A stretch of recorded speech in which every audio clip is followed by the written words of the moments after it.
Each of these guide groups were brought together fairly early on in the process of the Winnipeg Boldness Project, because what we'd outlined is a knowledge mobilization framework where we continually are checking back in with community about the actions and the direction that we're taking with the project. So really ensuring that every action that we're taking is meeting the needs that have been expressed within the community themselves. And so the Community Leadership Guide Group is comprised of many different community leaders who have lived and worked in this community for long periods of time, and they have deep wisdom about families, about barriers, about struggles, but also about the strengths of the community. I've lived in the North End for over 35 years and worked in the North End basically all my life. I got involved with the North End actually when I was a teenager. I've never lived here, but I spent a lot of time here as a teenager because I had friends here, and this is where I got into lots of trouble when I was a young person. I've been in Lord Selkirk Park for the last 23 years and also living in the community as well. I actually grew up here.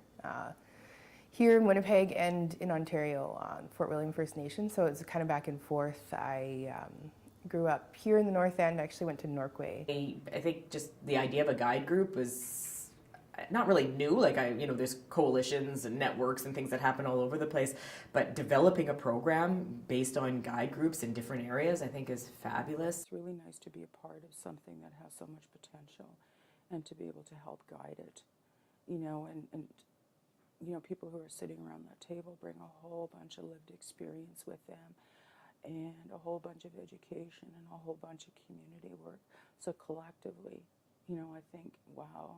It was almost comforting for us all to come together. I remember the first time we actually gathered together and shared our stories and our insights, and even at that very beginning, knowing what the issues were.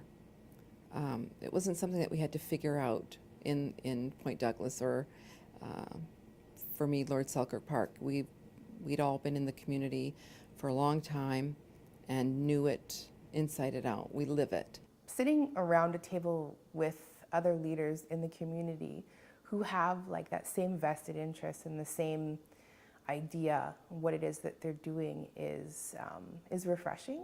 A lot of times we are at a lot of meetings where we're kind of defending what it is that we do in the community, where we're, trying to convince people what it is that we're doing is right, and that this is the way that's going to work, and this is what works best for our community, can get tiresome. So it's refreshing to be able to go to those meetings and sit with other people who have the same ideas and, work with the same community, work with the same people, with the same kind of background and the same vision. I've been on a lot of committees, and the first thing they talk about, okay, what's the money and how can we split it up and stuff? And that's not what's happening at that table. It's the families that are the priority, and what can we do to make the families' lives better, and for them to make their lives better, giving them opportunity, because that's all they need.